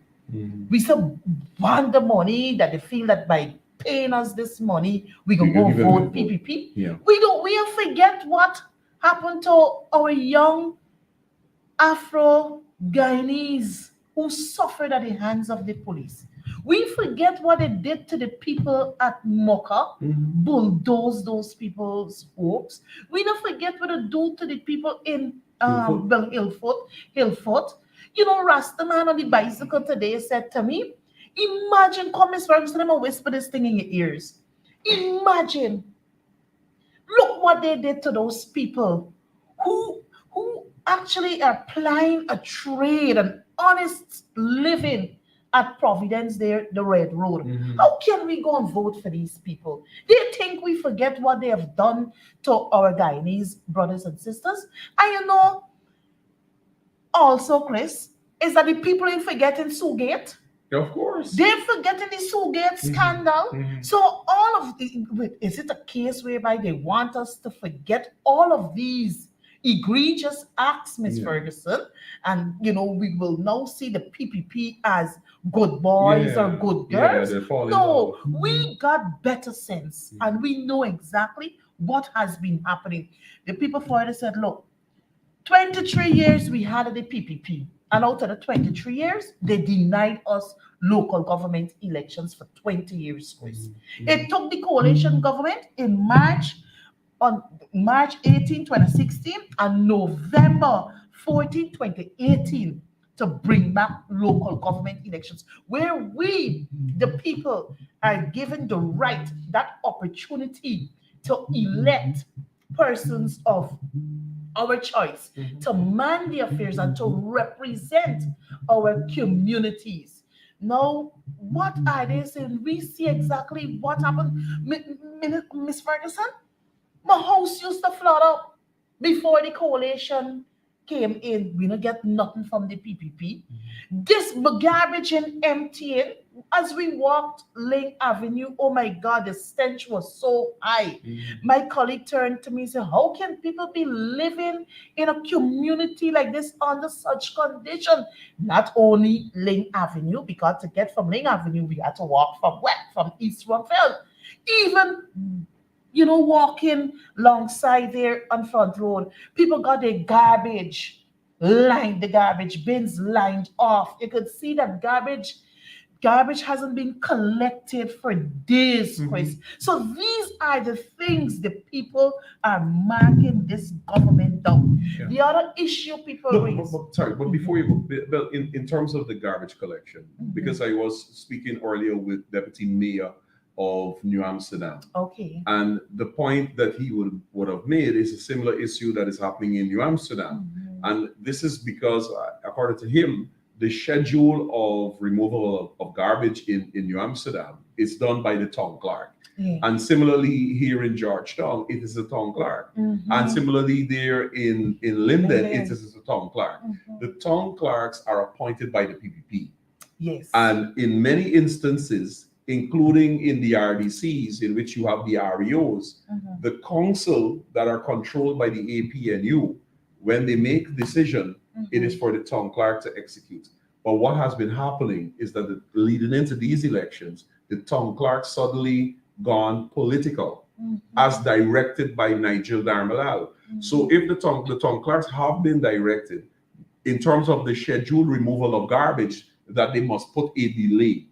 So the garbage builds up in the communities. The residents there will obviously become upset, and they will ask the question, what is the council doing? Being unaware that it is the town clerks that are appointed by Nigel Darmalal, who have received instructions that they must delay the removal of garbage. And then the PPP goes into the area and says, look, all of this garbage here. What the city council is doing? You understand me? It is and this is the wicked. I mean, Sharon is saying the PPP is stink and dirty, but they are also wicked and vindictive. So all of what you see that is happening in these towns that are controlled by the APNU and AFC in some cases, is a carefully orchestrated plot by the People's Progressive Party Civic to create a stench in communities, not remove garbage, leave communities dark without light. And these are only communities that are quote unquote AP and UAFC support areas. Because if even in these elections, you go to areas and municipalities that are controlled by the PPP, street lights are up, garbage are removed, drainage, they don't play them thing in that area. They don't play those things in the area. But they do it in constituencies that are not controlled by them. And that is the part I'm telling you, that this is about the worst I've seen the PPP in a campaign. That they smack down, that they disrespect and continue to disrespect the intelligence of the Guyanese people. And as you rightfully said, on the ground, the people are not convinced. They know what is going on. And that is why we say to you that tomorrow when you go out to vote, is essentially a vote to put a stop to the PPP's disrespect of your intelligence. That's what they're doing. But continue. Yes, and you know, Chris, earlier I made reference to the two local government elections held by the coalition government in March of 2016 and November of 2018. In addition to that, Chris, we didn't just give Guyanese the local government elections, but we also ensure that we had the local government commission, because the constitution is clear that it is the responsibility of the local government commission to have certain staff hired. I think from the town clerk right down to probably other middle management or senior management positions, right? It was the coalition that made it possible. And now what we are seeing, Chris, is that the installed minister of local government, other person than Mr. Nigel Darmalal, it seems as though he is usurping the functions of the local government commission. Or on the other hand, he is actually directing the commission how things ought to be done. Who you want as town clerk, who you want to act as town clerk, who you want as deputy town clerk, who you want as this and who you want as that. And that ought not to be. That's right. It ought not to be, Christopher. So I want to join with you to say to our viewers and listeners this particular local government elections 2023. And you know what somebody said to me before I make my point? Somebody said earlier to me, you know, Miss Ferguson, if the PPPC happens to control the municipalities of Georgetown, Linden, Bartica, Mahdia, Mabaruma, New Amsterdam, Linden, let me tell you this, Miss Ferguson, I don't believe they will ever hold another local government elections. The person said that to me today. So I want to say to all Guyanese I'm speaking to through these lens, this particular elections should not be taken lightly. And we must have at the back of our minds this particular question. Why is it that Jagdeo is so keen of getting his hands in the municipalities that are basically controlled by the APNU? But I can simply answer that. Look at what they are doing at the RDC level, Chris. Look at what they're doing. We, after the March 2nd, 2020 regional and general elections, the APNU or the coalition, we have full control of the RDC Region 4. We have control of RDC Region 10. And we have control of RDC Region 7. And we would have seen what they have been doing to those elected bodies. Is that when these people prepare, when the councillors sit amongst themselves, because they would go out, do the assessment to determine what projects are needed for whichever area. And as a council, they will sit together, right, and determine which projects will be given priority for a given fiscal year. And in many cases, Chris, you know that by the time the budget is submitted to the minister who has responsibility for the regional bodies, the budget is actually changed up. And we also recognize that the council, the RDCs, they're not getting the monies to really execute their mandate. So I'm saying to Guyana that if they're to get their hands on the municipalities of Georgetown, Linden, Mahdia, Bartica, Mabaruma, and New Amsterdam, it is the same way they will treat those municipalities as they have been doing with the RDCs, because the DNA of the People's Progressive Party Civic is that they want to control and dominate at all levels. And, you know, this is simple. In order for them not to have domination and control of all municipalities, we just got to go there, Chris, tomorrow, and make we statement. This local government elections got to be treated. It has to be treated as though it is a national and general elections, because this is how the PPP make it out to be. Right. Look what is happening. Flags all across this place, the German-looking colors. Then you have the billboards. Then you have the big, huge posters. The money is utilized, Chris, to erect billboards across this Georgetown or across the respective municipality areas. Sorry, those monies could have been used to pay public servants a better wage and salary. Those monies could have been used because they promised the public servants that they will pay them 50%, Chris, 50% increase. They promised the old age pensioners that they're going to give them 50,000 old age pension, Chris. You understand me? So these are the things, you know, they're saying that they want to do infrastructure, they want to do this, but we know we must never take the PPPC by their words. because promises, they don't necessarily fulfill. Because, Chris, I always like to remind people so that they can do a proper analysis of what is really happening in this country. You would recall, Chris, in 2011, after the November 20th, 2011 elections, Ramatar, or even leading up to those elections, Donald Ramatar said once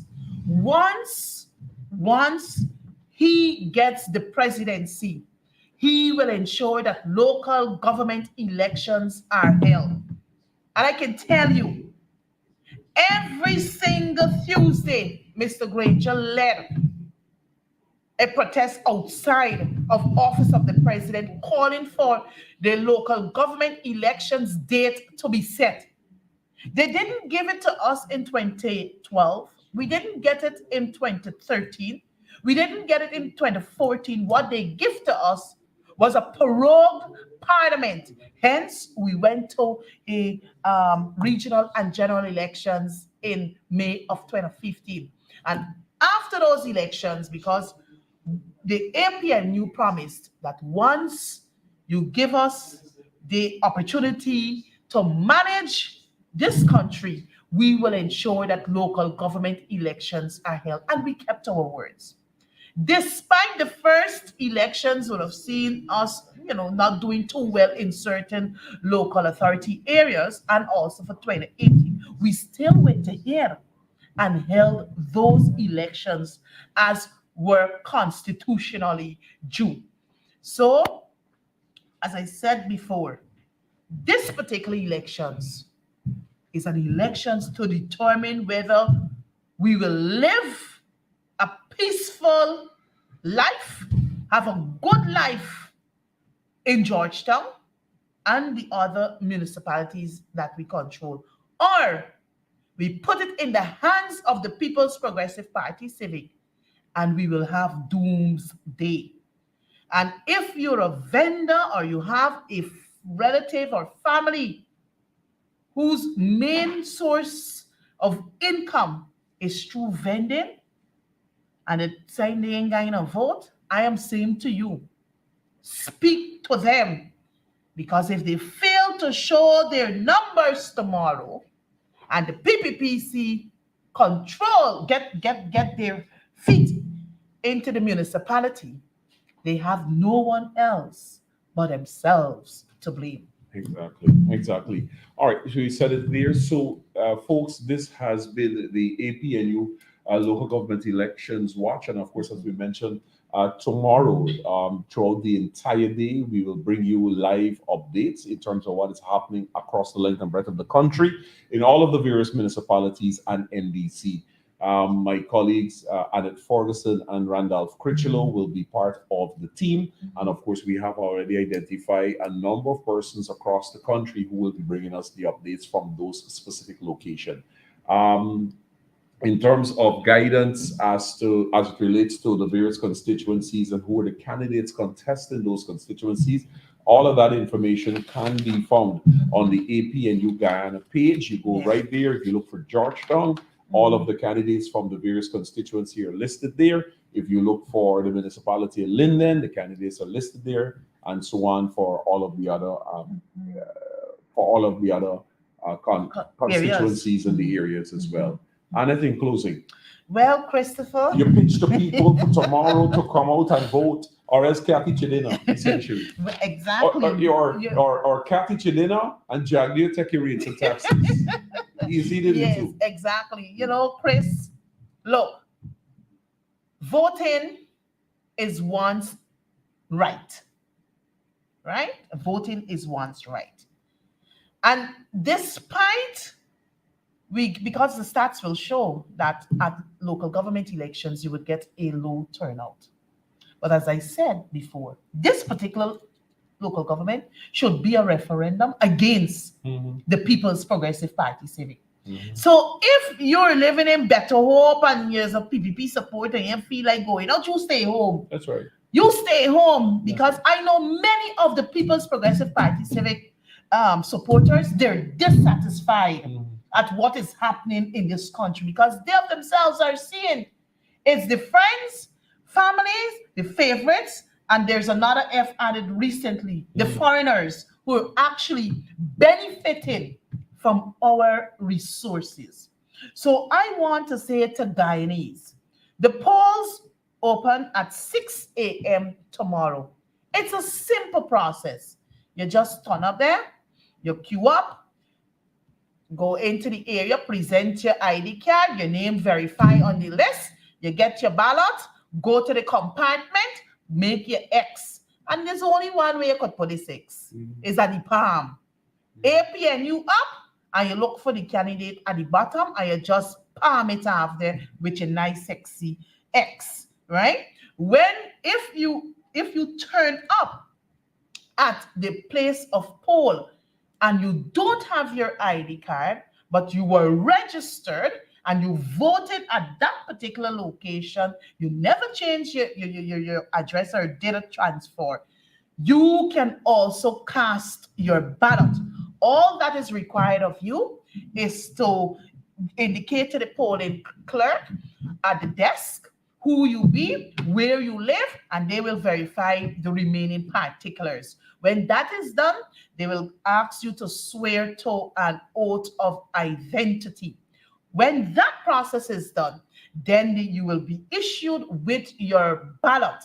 You go, again, put your sexy X where it has to be placed. And please remember, your ballot must be stamped. Do not allow the ballot clerk to give you an unstamped ballot. It must be stamped with, I think it's the top and the bottom. Is it a 6-digit? I think 6-digit number. Please ensure it is done before your very eyes. We don't want a situation that we discovered during the national recount. You know, we discovered that people vote, migrants voted, oaths of identities weren't found, and all kinds of things. So we need to ensure that these things doesn't repeat themselves. So come tomorrow, we got to send a resounding no to the People's Progressive Party Civic that you will not get your hands to control Georgetown. Go out in your numbers and vote solidly. Excellent. Excellent. All right. Thank you very much, Annette Ferguson. And on that note, we want to leave you with one quick number. One was expected that tomorrow being a local government elections, that it would have been a national holiday, which would have afforded all of Guyana the opportunity to go out and vote and so forth. The People's Progressive Party Civic has found it in their interest not to declare tomorrow a national holiday for that purpose. But what we know, as experienced in the past, there are some employers, many employers, many stores, many businesses that refuse their employees the opportunity for them to go out and vote. That information here at Central Command Center, we want to hear from you. If this occur to one of your family friend, or it is happening to you, that your employer is not allowing you the opportunity to go and vote, the number you need to call is 225-7852. That number again, 225-7852. Whether it is small, if they tell you that you could only go and vote after you leave at 4:30 in the afternoon, it is against the law. If you would have indicated to them that you want to go and vote between the morning period before you go into work and they refuse you, it is against the law. And we want to know the names of those employees or employers, and we want to know the names of those companies, businesses. It could be a lumberyard, a mechanic shop, a vulcanizing shop, anywhere. Once you are working and your employer refuse you the time to go and vote, we want to know the name of that employer, we want to know the name of that company, we want to know the name of that store, etc. And the number you have to call is 225-7852 and make that report. Within minutes, Whether you are in Linden, whether you are in New Amsterdam, whether you're in Georgetown, whether you're in Bartica, whether you're in Mahdia, wherever you're located, you call that single number 225-7852, and we assure you, that a group of people in vehicles will turn up at that place, whether it's a store, a shop, a vulcanizer shop, a mechanic shop, you name it. If your employer are refusing to give you the time to go and vote, call 225-7852, whichever part of the country you're located, and a team will come to you. 225-7852. And this is from the command center of the APNU local government elections as well. Yeah, Chris, if I may, just, say this quickly. Look, we know tomorrow is going to be a very busy day.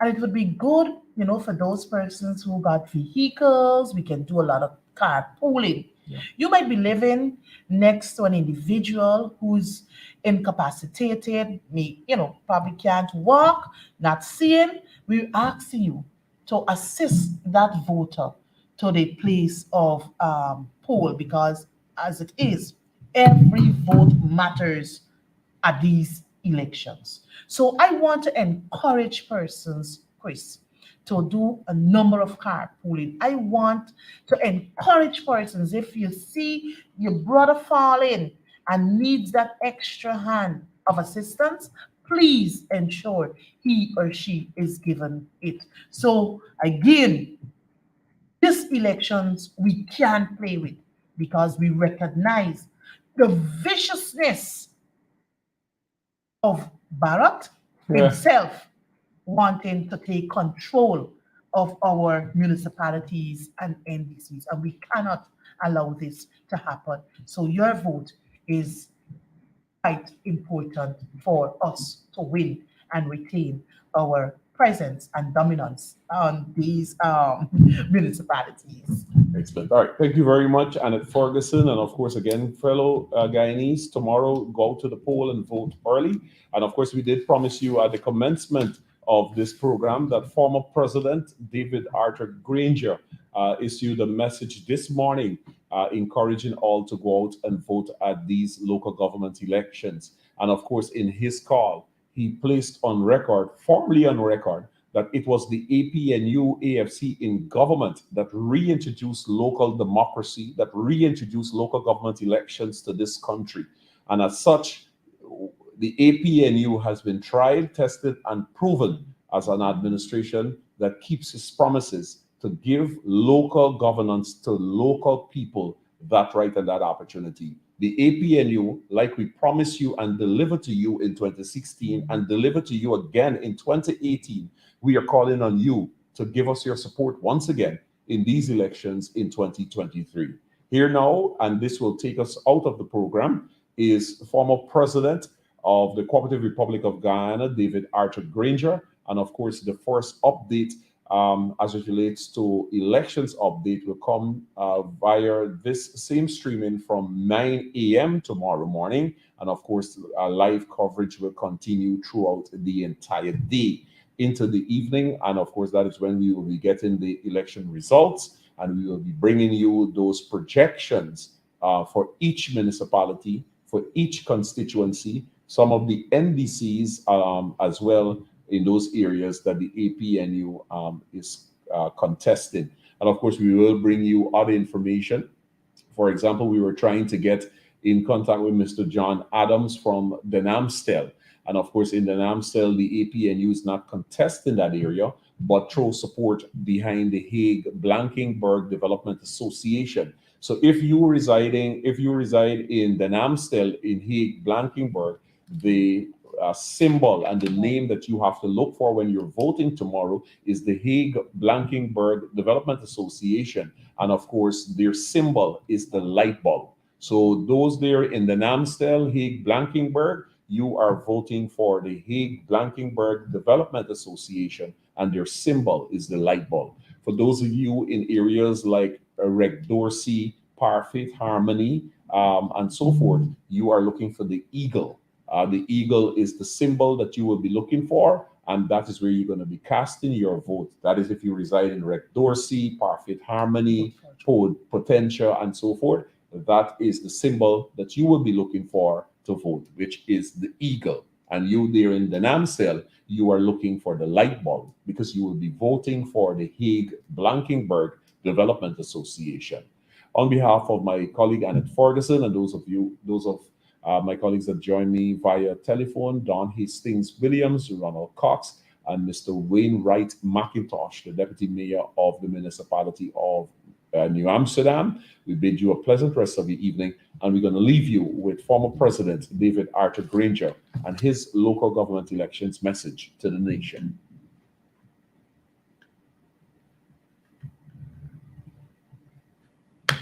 My name is David Granger, and I welcome you to this brief statement about life in the country, really about local government elections. I'm proud to have been president of this country in 2015, when we, in a partnership for national unity, reintroduced local government elections, which the PPP had stalled for nearly 20 years. Let me say this. Local representation is based on trust. Trust between citizens and the councillors who they elect to represent them. Trust between the communities and the municipalities and the neighborhood democratic councils. Citizens should not trust the party when the evidence shows that the party's words do not match their works. I ask you, should you trust the PPP civic that refused to enact or approve changes to legislation which was passed by the National Assembly in 2014? Should you support a party that damaged urban and rural economic development for nearly 20 years by refusing to hold local government elections and starving some councils of state funds? Tell me, should you trust the PPC that uprooted neighborhood democratic councils, 36 neighborhood democratic councils, and installed unelected, unpopular, unlawful, unwanted interim management committees in the face of picketing and protests by those citizens? Should you trust the People's Progressive Party civic that refused to attend the National Regional Development Consultative Committee established by the APNU administration, established to ensure that the RDCs, the Regional Democratic Councils, and the Neighborhood Democratic Councils, and the municipalities should meet together to plan for regional development and local government? People of Guyana, should you trust the People's Progressive Party civic that spurned the Constitution, which requires that, and let me quote the Constitution, and I quote, in the management and development of the region, every council must devise its general development plans and programs and proceed to ignore or overrule non-PPPC regional chairmen and mayors? Should you trust the PPC that still implements its winner-takes-all plan to capture and control every local authority and to teach the nation a lesson about its idea of one Guyana? What one Guyana means is one party control, not the creation of conditions to consult or to collaborate with civil society and the local citizens.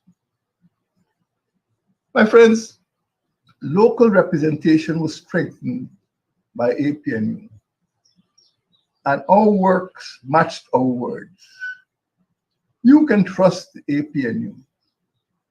It was the APNU that restored local democracy by conducting local government elections only 10 months after it entered office in 2015. You can trust the APNU, which appointed the Local Government Commission to ensure the autonomy of local democratic organs. You can trust the APNU that extended local democracy by establishing 4 capital towns at Bartica, Lethem, Mabaruma, and Mahdia.